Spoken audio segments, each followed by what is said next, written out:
Welcome in to another Irish Hello Live on Fridays. We got our football picks coming up. Shea Maloney about to be joined by Aiden O'Neill. Usual kind of thing, just like every Friday we'll go through the college football slate, we got 5 games today, do our picks in, talk about them, and then we'll move on to the NFL slate on Sunday and give our feast or potato famine picks. So excited about that. It's an incredible NFL slate. It's a really good college football slate tomorrow as well. Before we touch on that though, MLB MVPs were announced last night. The rightful winners, in Aiden and I's opinion. Aaron Judge takes the AL crown. 3 MVPs now in his career. He beats out the big dumper and Cal Raleigh. Fantastic season for Cal.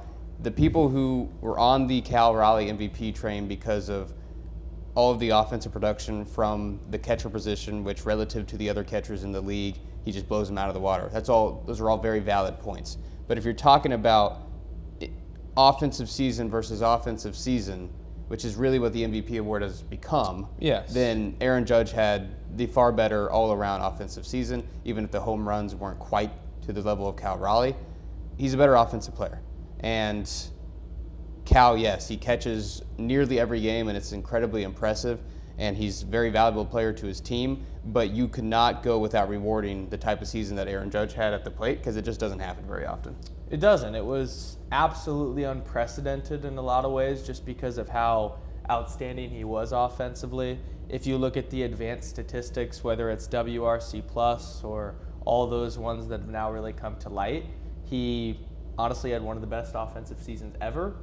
And for him not to win the MVP, despite Cal being a catcher, it's a grueling position for how often he plays back there. Not rewarding that, I think, would have been more detrimental in terms of baseball history when we're looking back on awards than if Cal ended up winning this thing, or if Judge ended up winning this thing, rather, as he did. And then from the defensive side, too, it's not like Aaron Judge is a bad outfielder, and I think a lot of people want him to be to make their argument better. Is playing outfield every day and catcher every day the same? Not even close. But if we want to do the defense thing, it's not like at their respective positions, Cal's defense is so much greater than Aaron Judge where it can make up for that big gap offensively. And that is why Aaron Judge won the MVP. And Cal's a good defensive player, and everybody throws out that pass ball stats where he didn't have a single pass ball allowed during the entire 162 regular season. Mm-hmm. But his defense actually fell off a little bit compared to his past years, and it was still up there as one of the better catchers in the league. But the better player won the MVP last night, and I don't think that should be glossed over just because Cal Raleigh's got a C in the position category versus an OF for Aaron Judge and all that kind of stuff. Like, yes, relative to the position, he's very valuable. Cal Raleigh is, but it wasn't most valuable catcher. That's not the award. And so Aaron Judge had the better season. He got rewarded for it, and we were happy about it. Shohei over Schwarber in the National League as expected. Yeah, and Shohei now has won 4 unanimous MVPs, which is quite crazy that every time and it's because he's a unicorn. Like, if you're a voter and you're looking at Shohei Ohtani and you're looking at the production and you look at how good he is offensively, and then this year he also pitched, it's like, how could you not vote for him? And last year he had a 50-50 season. How could you not vote for him? So he continues to break barriers. Only him and Barry Bonds now have had 4+ MVPs in their career. I would guess Aaron Judge gets another. So it just increases the value of where we stand with our feet in this current era of the MLB, and it is fabulous. There's so much talent. And I think it's funny, at the beginning of Shohei's career when he started winning the MVPs, it was the whole, well, how valid is this actually, that are we just giving it to the guy because he does both and he's the only guy that does both? Well, he's rendered that a moot point because his offensive seasons, if you just look at the offensive production, are still good enough even if he didn't do the pitching thing. Yep. And so he's just incredible. And he wins another one, up to 4 for him. Chasing down Barry Bonds. Let's get into college football picks. Going to start with Clemson at number 20, Louisville tonight. And not one of the better games on the slate, admittedly, but I wanted to bring this one up. It's a close spread, and it's an important game for the ACC because that conference is in a very interesting position now where they are in danger of, if a few things go this way and a few things go that way, missing the college football playoff altogether. I think there's been a lot of people reminding themselves and others that it's not just the 4 power conference winners plus another. It's the 5 highest ranked conference winners, period. And so if the ACC is in a position where their conference winner isn't ranked higher than, let's just say, South Florida and James Madison, then those 2 teams get in above, let's say, Duke, who is sitting with 4 losses in the regular season, but only one of them is a conference loss. They could get into the ACC championship, especially with the teams they play, and then win it. And then are they sitting with 4 losses, higher ranked than a 1-loss James Madison or a South Florida team that has some better wins? I don't know.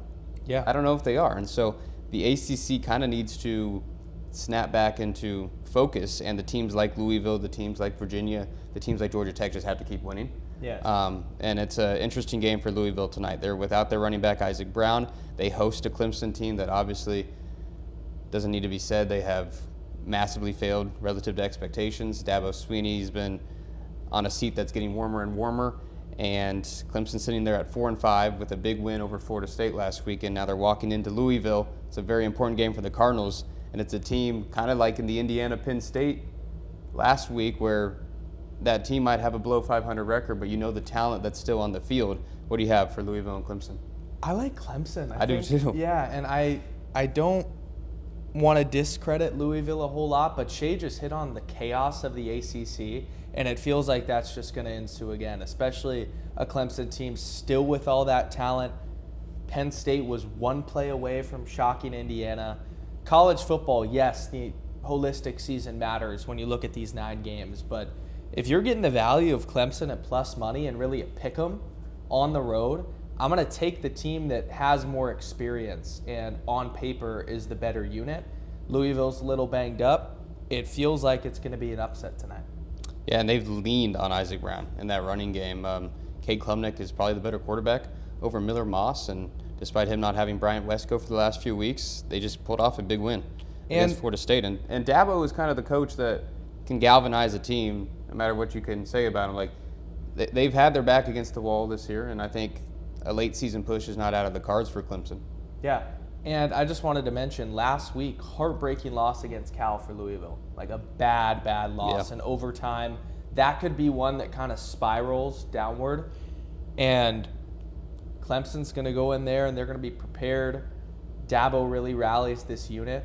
So if you're looking for an upset pick, I think to start this week's slate, this is one of my favorites. Keeping it in the ACC, Pittsburgh is hosting Notre Dame. It's College Game Day from Acrisure Stadium, 10 a.m. tomorrow on ABC. This is a very important game for Notre Dame because we talked about it. They opened the year with 2 losses. It's the Miami loss, it's the A&M loss, and you're like, with the rest of the schedule, they have to win out to get into this thing. So far, so good for them. They've won 7 straight since the 0-2 start, and now they've kind of been gifted a ranked win opportunity on the road against Pittsburgh. Committee ranks them now. If you're looking after the 12-game sample size, you see Notre Dame in a win against a ranked team on the road will probably do a lot of favors for them and go a long way in terms of getting them in the rankings. They're sitting at the number 9 ranked team anyways right now, so they'd be in.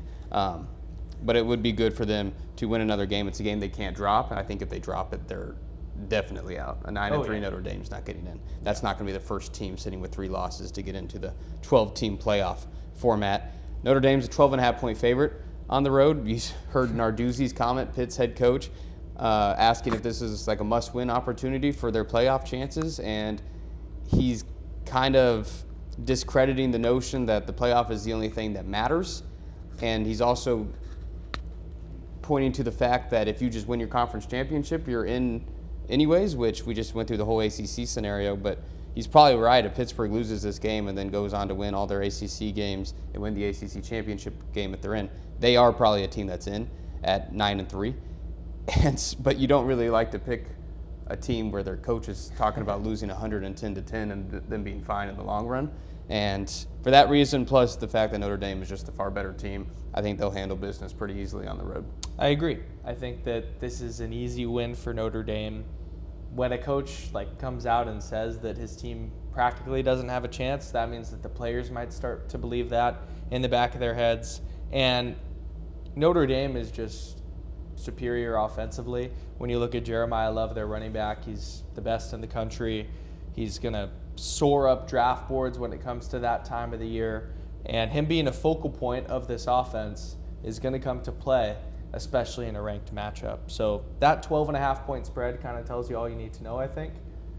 Pitt definitely will be right there when it comes to covering. I would stay away from that line, but I do like Notre Dame to win this game. Let's go Iowa USC, another ranked game. Hawkeyes almost got it done against Oregon last week. Oregon was depleted offensively. They had to play Iowa's game. It was bad weather, pouring down rain, cold in Iowa's building, and they almost won it. Oregon gets the last-second field goal to jump ahead. And now Iowa goes to California to play at USC, a team that is 7-2, one loss in the Big Ten, that is it. And there's an opportunity for them, sitting at number 17, to squeak into the playoffs if a lot of things go their way. One of those things would have to be taking care of business in a game like this. They're 6.5-point favorites. I think that's too steep. Iowa is very good, even more than their usual years, of making teams play their style of football. And yes, last week it kind of played right into their hands with the bad weather and the fact that Oregon was down 2 wide receivers and down a tackle, down a tight end. It kind of played right into their hands, and Oregon still ran all over them. I think there's a big difference between Oregon and USC and their ability to match the physicality that Iowa has. And so I would say USC is the much more talented team, but I think 6.5 points is a little bit disrespectful to Iowa, just coming off the loss. Close loss to Oregon. I think they keep it close. I do think USC can squeak out a win, though. I think the passing attack will prove to be a little too much, and it's not like Iowa offensively gives you an insane amount of hope that they would keep up with USC if they find a groove offensively, even in 1 or 2 of these quarters. So yeah. I've got USC winning, but I do not think it'll be a game where they cover by a touchdown, like the spread indicates. I like that. I think the combination of USC's offense, Maeva is their quarterback, talented receiving room, combined with Iowa's lack of offense, despite them likely keeping this close game, has to make me go with USC, and they're at home as well. But 6.5, that's a lot of points to cover against a difficult Big Ten team who was just neck and neck with one of the better teams in the country. This one being on Big Ten Network, not a whole lot of people will be watching it. But yeah, that's so funny that this one ended up on Big Ten. It's going to be a really good and important game for that conference, especially for USC. They're sitting in a position where if they win the remaining 3 games because of this Iowa matchup, which is ranked, and then at Oregon the following week, that's a really good resume builder. Their only losses have been a close one to Illinois and a 10-point loss at Notre Dame. So they have a Michigan win. They would then have Iowa and Oregon wins. I know we're jumping the gun a little bit here, but USC is in a little bit of a control your own destiny standpoint if they get this one done. Let's get into the SEC for a couple good matchups. Oklahoma at Alabama is a big one. Oklahoma, the 11th ranked team in the latest edition of the College Football Playoff Committee rankings. Alabama sitting top 4. They would be in that first round bye discussion right now in that position. They're 6-0 in the SEC. They are 8 wins in a row after the opening week loss at Florida State. They're sitting at 5.5-point favorites at Bryant-Denny Stadium. What do you got, in? I kind of like an upset here. Wow. And it's been because Alabama's been on a roll. They're 8-1, and it could just be your traditional Alabama, the Crimson Tide. They find their stride at the best part of the season. But Oklahoma, too, when John Mateer's been on the football field and he's been at his best, they've been one of the better teams. And even at that loss to Ole Miss a couple of weeks ago, he was still banged up. The throws didn't look as good as they normally do. He kind of got back to that against Tennessee, but still not fully back. I think this is when he proves to the country that I'm still John Mateer, I'm still here. And they walk into Alabama and they pull off the upset. I think it's going to be close all the way down to the wire, but give me Oklahoma by 3 points. I've got Alabama winning, I think, pretty comfortably in this game. I'm very high on Alabama. Ty Simpson, what he's been able to do at quarterback has really hidden in points the deficiencies that they've had running the football. And I think in the long run, in terms of like national championship talk, Alabama's going to have to figure out how to run the ball effectively. And so far, that has not been the case. They really struggled against LSU in that department. That's why they couldn't break away in that game. And it was kind of still in that murky can LSU make this thing really interesting Yeah. late in that ball game? But Bama's defense has just steadily been improving and becoming one of the best units in the country week after week. LSU didn't even score a touchdown on them. I mean, it got so bad on LSU's side that they benched Nussmeier at the end of that game. And so I do worry about, against Oklahoma, the really good defense, really good ability to stop the run. Alabama, that's what they struggle at. I think it turns into, okay, can Oklahoma score points? You talked about Mateer. He's really struggled after the thumb injury. I think they rushed him back for that Texas game. He should have never played in that contest. He has not looked – they've won 2 games since then, South Carolina and a big one at Tennessee. He didn't look good in either of those games. He was 19 for 29 with an interception, no touchdowns, 159 through the air, and a 33-point performance against Tennessee. It's because they all of a sudden were able to run the ball. And I think they'll try to do that same formula again, running the football against Alabama. That's been harder and harder for opponents to do against the Crimson Tide week after week. And I think it ends up where Oklahoma is very limited offensively. And even if Alabama has to just rely solely on Simpson and his arm in that wide receiver unit, I think that's enough to get a pretty comfortable win at home against the Sooners. Texas, Georgia, to round us out. Best game of the night, 5:30 p.m. Arizona time. It'll be a night kickoff in Sanford Stadium. For years, Sanford, they've complained about not enough night games. Well, this is a big one. They host the Texas Longhorns, number 5 versus number 10 in the country. Both teams sitting at 1 SEC loss. It's a Texas team that they're 7-2. They have lost at Ohio State. They have that bad loss against Florida. They're in a position where they have this Georgia game left and then the Texas A&M game at the end of the season. And there's been a lot of talk, a lot of momentum towards they could be okay losing one of those games and still getting in as the first ever 3-loss team in the playoffs. And right now, that number 10 ranking, plus the other things that can happen around them, one of the better strength of schedules, it's not crazy to subscribe to that kind of talk. And I think the more likely situation is them losing this game at Georgia and then winning that A&M game. But it could go either way. A&M's been really good. Georgia has, as we've talked about in prior episodes, played with their food a lot in certain games. They got away from that in a big win against Mississippi State, wire to wire. I think it's the same here. I think Georgia wins by a touchdown. I'm still not fully bought into Arch Manning able to walk into an environment like this against the Georgia team that's always been built on defense, no matter if it struggles at certain points here and there. It's Kirby Smart at the end of the day. I think Kirby Smart will make it his mission tomorrow night to make Arch Manning's life hell, and I think that gives Georgia and the Bulldogs a win. We, too, have no reason to believe in Arch Manning in Texas fully yet because they haven't proven it. So you got to see it to believe it. And the environment on the road at Georgia is one of the more difficult ones to play in the entire college football landscape. And they've hit their stride. Yes, they've played with their food, but the matchup against Texas, it being at home, I just think it's a little too much. So I've got Georgia getting it done by 10 points. Texas is interesting because it really begs the question of how much value do you place on the Oklahoma and Vanderbilt wins. Because in this little 4-game winning streak post the Florida loss, they have 2 road victories against Kentucky and Mississippi State, 2 of the weaker teams in the SEC, and they were both like skin-of-your-teeth wins. Yeah. And then those other 2 were at home against an Oklahoma team that was top 6 in the country, I think, at that point, but it was Mateer, what we just talked about, being rushed back with a hand injury and him not looking anything close to the self he had pre-injury. And then in that other win, it was against a Vanderbilt team, and they're still tossed up on whether Vanderbilt is a premier team in the country. Yeah. And that was a game where they dominated the entire time, and then Vanderbilt scored like 3 unanswered touchdowns on them in the fourth quarter to make that a 3-point game. And so I think when you evaluate Texas, you first have to evaluate those 2 wins. And I think you're right. I don't know if they've actually proved much of anything.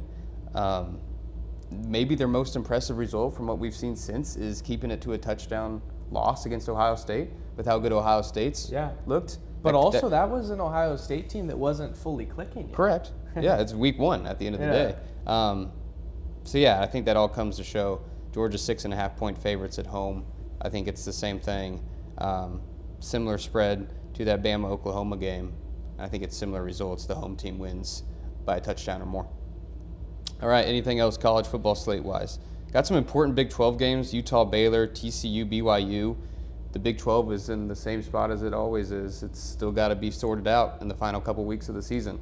And so our eyes will be on those matchups because there's still an outside chance that ASU, if they win out, can squeak their way in with tiebreakers and all that kind of stuff. I think it's going to come down to chaotic tiebreakers again in the Big 12. Are you ready for the NFL? Yeah, let's do it. All right. Same thing. We're going to pick 2 of our feast picks each week, 2 teams that we think are going to have really good matchups and take advantage of them and win comfortably, win by more than they're expected to. And then 2 potato famine picks where we think 2 teams are going to struggle more than they usually do and have bad matchups their way. You want to start, Aiden? Yeah, I'll start. I actually really like the Rams this week at home against the Seattle Seahawks. This is going to be one of my feast picks. And I think it really comes in when it's only a 3.5-point spread for LA. I think they cover this with ease. And it's because they have the favorite for the MVP and the rightful winner, in my eyes, in Matthew Stafford. This offense has been next level elite. If you stack that up against the Seahawks offense, I think the Rams have the edge. And the pass rush, too, it's plenty good enough against a Seahawks team that isn't the greatest at running the football. This is going to have to be a Sam Darnold game where he delivers, and he has been delivering. He's been great so far this season. But with it being a divisional matchup at SoFi Stadium, I just have to take the better football team, and the better football team also happens to be playing at home. The Seahawks have been fantastic. I've been very high on Seattle from really the beginning point of the season. They have one of the best point differentials in the league. I think it's second only to the Indianapolis Colts. They've been ridiculously hot. They're undefeated on the road. They're winners of 4 straight games. They're one of the only teams in the past however many years to have 3 different games where they've scored 30-plus points in the first half. I mean, they have been fantastic. Sam Darnold has been making throw after throw. He's somehow delivered an even better season than he did last year in Minnesota. The Seahawks they're legit. And you think about Mike McDonald's first year last year, they were winners of 10 games where they had an awful offensive line and they had Geno Smith. And now you see Geno Smith with the bad offensive line in Las Vegas. They're not even close to 10 wins. Yeah. And so I think Mike McDonald showed that he was a fantastic coach last year, and now he's actually got a team to back that up, and they're 7-2. This is this is probably game of the week in my opinion. For sure. NFC West, it's still up for grabs. These 2 teams have been balling lately. I'm with you. I had the Seahawks as one of my famine picks. Even though I'm so high on them, I think this is a game they lose, and this is a game you can lose.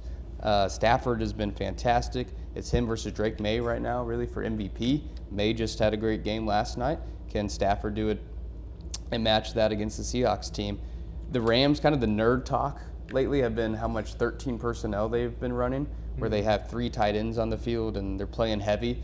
I think if they do that again, that's a good counter for the Seahawks' physical defense, and that might give them an edge here. And Stafford, his stats are just incredible. I don't know, even if the Seahawks play their best defensive game, you trust Stafford to get it done and do just enough for a win. And I have the LA Rams taking this one as well. So you had the Rams as one of your feast picks.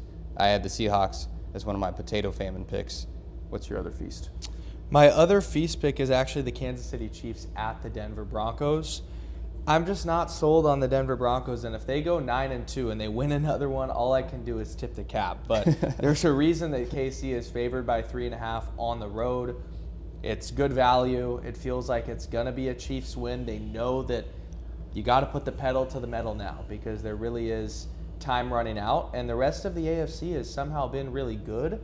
Even though the conference is up for grabs, you see wins everywhere. And it's intriguing. But the Chiefs are still Super Bowl favorites. And it's got to start now. I think it starts on Sunday. My first feast pick, the Atlanta Falcons. I think the Falcons have either showed that how is this team in the NFL, or they have shown that they are like the thorn in the side team of possibly beating the Colts last week and then beating the Bills one of their weeks. And they've looked really good in certain sample sizes, and they almost beat the Patriots, who were playing their best football. And so I think they have one of those performances this week against Carolina and finally get a win on the board that they've kind of deserved in a lot of matchups and haven't gotten.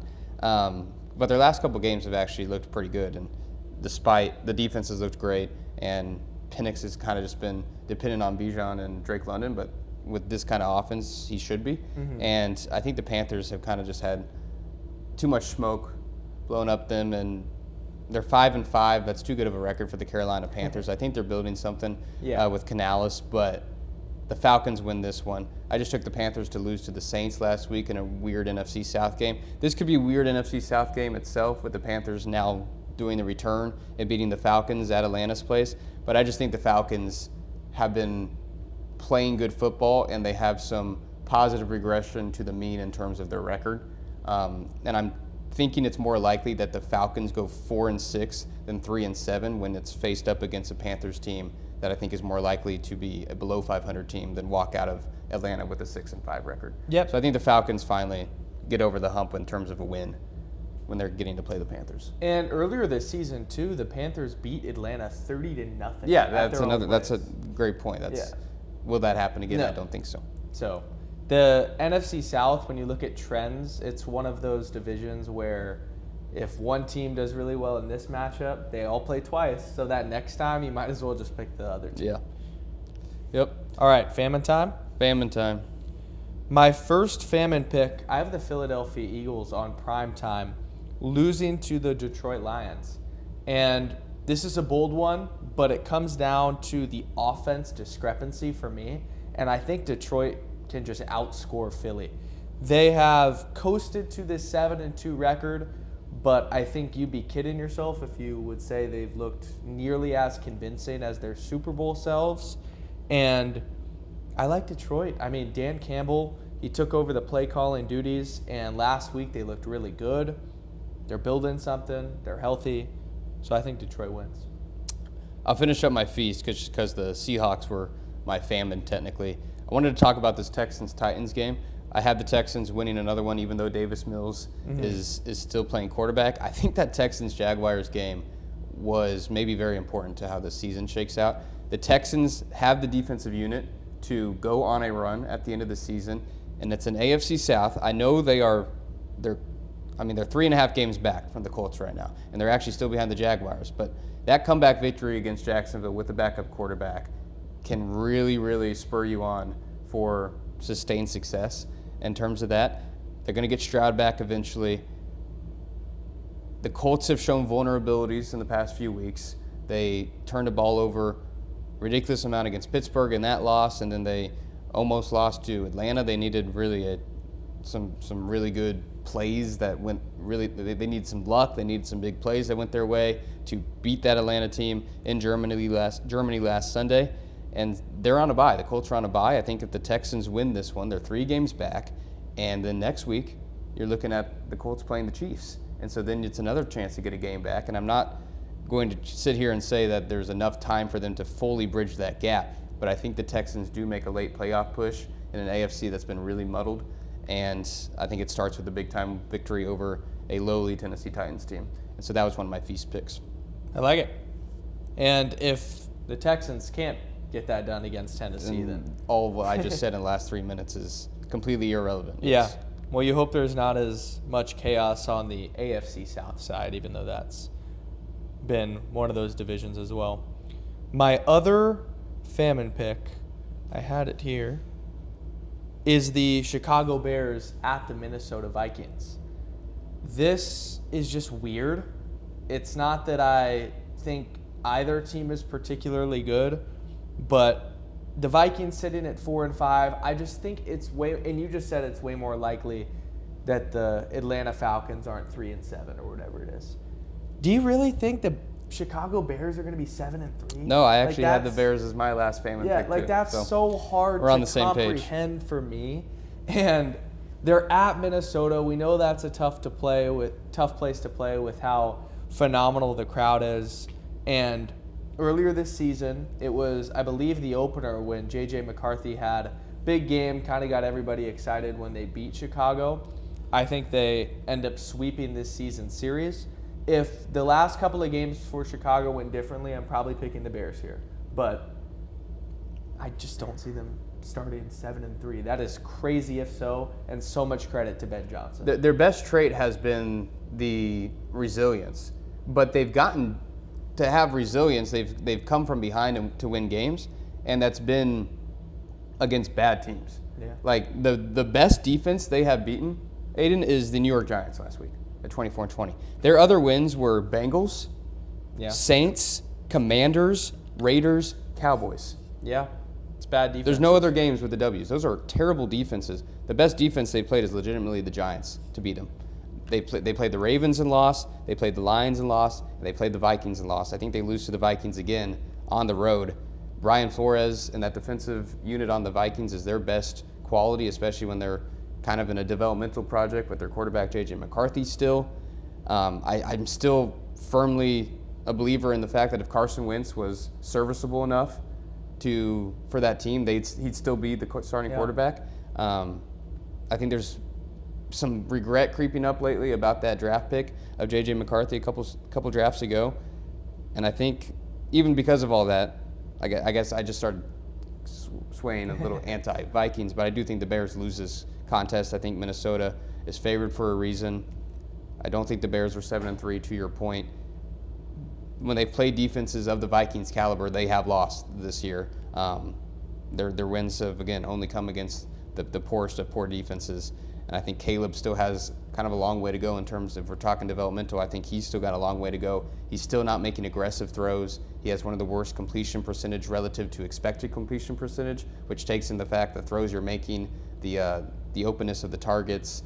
So the throws that he decides to make, that he's confident in himself to make, are like the easiest of easy throws. Yeah. And he doesn't take any other chances, and he's still not completing those to a high enough level, which is what that stat tells you. So I'm still not a huge believer in Caleb Williams, so it's two quarterbacks that I don't fully believe in yet. And so then it's a defensive question, and the Vikings have the much, much better defense, plus they're playing at home. And we just saw the Vikings, they're still capable of wins. They just beat the Detroit Lions a few weeks ago. So I'm with you. This is another one of my potato famine picks, are the Bears. On the money, man. So those are our picks. Yeah, I mean, we both, coming out of college for Caleb and J.J. McCarthy, when we were first starting our shows, had our gripes and our weren't too big of fans, and they're aging kind of well at the moment. So that's good to see. Yeah. Drake May, meanwhile, in that draft class. Jaden Daniels went to the NFC Championship game last year. Right. Buccaneers-Bills is another huge game that we didn't have in our picks but still needs to be talked about. I am more worried than I was with Tampa like a month ago because Baker just was winning every game. Yeah. No matter how tough it got. They've lost some of that. But I'd be lying if I said I wasn't worried about the Bills too. And you've seen what they can do on the field. Josh Allen played like a perfect game against the Chiefs in that Buffalo win. But then that's an inexplicable loss last weekend against the Dolphins, and they've lost a game to the Falcons this year, and they looked like the much worse team against the Patriots when they beat them earlier this season. And I think it's Josh Allen. All the conversation we had about Mahomes the last couple of years of not having enough help, Allen's becoming that conversation too, and he doesn't always get talked about it because James Cook is so good, and they've been able to lean on the run game. They're the only team in the NFL that hands the ball off more than they throw it, which is crazy when you have Josh Allen at the helm. But if James Cook has been bottled up in their games, they have lost. That's what happened against New England. And defensively, it's the opposite. They are very vulnerable against the rush. That's what the Dolphins were able to do with Achane last week. I think that if Tampa just focuses on stopping the run and stopping James Cook, then in a game that the Bills just ruled out Dalton Kincaid, I don't know who Josh Allen can confidently throw to. They have Shavers. It's Shavers, it's Shakir and Keon Coleman, who can't get separation against anybody. It's not a good receiving unit at all. And Kincaid has been that safety valve. James Cook has been the one to lean on. It's becoming an offense that is getting too easy to hone in on and stop. And it's not a good sign for the Bills. They're heavy favorites in this game at home, but I think that Kincaid injury should move the line more than it does. It's an offense that looks way different without Kincaid, because then a team can really, really stack the box against James Cook, and then it's more questions than answers for that Bills offense. Well, also there's so many similarities, and I wanted to bring this up, of the Baltimore Ravens and the Buffalo Bills and their sense of complacency when it comes to addressing the wide receiver room because of having a star quarterback. Yeah. Because of Lamar Jackson being able to do enough. When has the Baltimore Ravens had a star wide receiver in his whole time there? Never. The Bills had Stephon Diggs for just a little bit, but then they enter this era with Khalil Shakir, with Keon Coleman trying to fix it that way. They need to get these quarterbacks a number one option because they're winning MVPs without a true number one receiver, and it's simply unfair in a lot of ways. It's unfair. Yeah, I agree. It's a team that you try to gear up defensively because you know the quarterbacks in your conference, and you sometimes lose sight of help out your starting quarterback a little bit. Yep. And I think they've run into that. One last international game, it's Commanders-Dolphins. A little bit stinky there. Bengals-Steelers is a game in the AFC North. Anything can happen in that conference or in that division. Chargers play at the Jaguars. Will the Chargers continue to roll? They're looking at an 8-3 record. If they can get that win on the road. Niners play at the Cardinals. That's an important game for the Niners to keep up in the NFC West race, especially when you know one of the teams ahead of you are going to lose. Yeah. So a win for the Niners will tie them with the loser of that Seahawks Rams game, at least record-wise. And then you touched on the Sunday Night Football game, fantastic game against the Lions and the Eagles. So, yeah. Great slate. I think it's one of the better slates we've had in the NFL this season. I agree. So I'm really looking forward to Sunday. Patriots were able to extend the winning streak to 8 games last night with their win over the Jets. Just crazy. 9-2 record now. We were looking at their schedule before we came on. They have 6 games left. 2 of those 6 are against the Bills and the Ravens. You could put those as losses right now. Well, those other 4 games are Bengals, Giants, Jets, Dolphins. With the way they're playing right now, they're not losing any of those games. You're looking at 13-4 as kind of a conservative estimate. As kind of an estimate, a prediction that they don't beat either the Bills or the Ravens. And 13-4 will give them the 1 seed. So yes. And then you're 3 wins away from a Super Bowl. Yep. And I don't think that the Patriots are a true Super Bowl. I can envision them winning a championship contender in my head, but you also have to just recognize how it's been. Like, yeah, easy schedule or not, Drake May has played like an MVP. Travion Henderson last night emerged as, where has he been, sort of guy, and because he's so gifted running the football. So they're a team to watch out for. They're totally a candidate after, even if they get that first round bye, playing a team that's better than them and losing. But if you get the 1 seed, you increase your odds drastically. And both their losses were beginning of the year, and they both had fluky stuff to them. I mean, that Raiders loss, I don't even know how you explain that now. Yeah. I think you just draw that up to week 1. They didn't know quite what they were doing yet. And that Steelers loss, they turned the ball over half a dozen times. There's a world where they're 1 loss right now. Yeah, or even undefeated, and you can go the whole easy schedule thing, but their 2 big tests were at Bills, at Buccaneers, and they won both of those games. They did. And they kind of handled both of those games. The Bills game ended up being pretty close. I think that was a 3-point win, but they kind of handled that Buffalo team. And then that Buccaneers game last week is every time Tampa would punch, they punched back harder. And so they have showed signs of being legit. They've also shown signs where, yes, you can kind of agree with what Cam Newton said on First Take this morning, that they're a little bit of fool's gold. But because of how the schedule stacks up the rest of the way, we're not going to know that until they're in the playoffs. And they're probably going to be in the playoffs hosting a game. So it's time to pay more attention than people have even been paying up to this point. It's unfair. They're winners of 8 in a row. I don't care who they're playing. That's hard to do in the NFL. There's these teams that wait their whole entire franchise's history to find a franchise quarterback or to even get to the playoffs. And the New England Patriots had Tom Brady, had a dynasty, came back from down 28-3, won the Super Bowl. And they have a small lull with Jacoby Brissett and company, and now they're back. It's like, think about if you're the fan of, there's 10 different teams you can name, the Carolina Panthers, and you look at what the Patriots are doing. And, we had the number 1 pick at one point, drafted Bryce Young, but we're not even close to where the Patriots are now. It's crazy. Yeah. Some teams just know how to do it. Yeah, and I think Patriots fans start to think of, like, if we would have just jumped off the Bill Belichick ship earlier than they did, like, what could be Like that gap might have even been shorter. Yeah. What if they had a guy that could develop Mac Jones? Kind of what we've seen in San Francisco at points this year. It's just, it could still be Mac Jones there, and then you wouldn't even be talking about Drake May. We talk about how lucky Patriots fans are and how short that stint between Brady and May was, but it could have been shorter at the end of the day. It could have been. Yeah, we're talking about him as 1 seed right now. It's crazy. Absolutely crazy. It's nuts. All right, you got anything else? I think that's all. I'm looking forward to watching some ball. ASU needs a win against West Virginia. Early start tomorrow at 11, so Yeah. should be a fun weekend overall. Looking Great, forward to it. great slate of football. That's all we've got for the Irish Hello. Shea Maloney, Aiden O'Neill. Yeah, and digest those picks as you want them. We were kind of sharp last week, so. We are sharp. The sharpest knife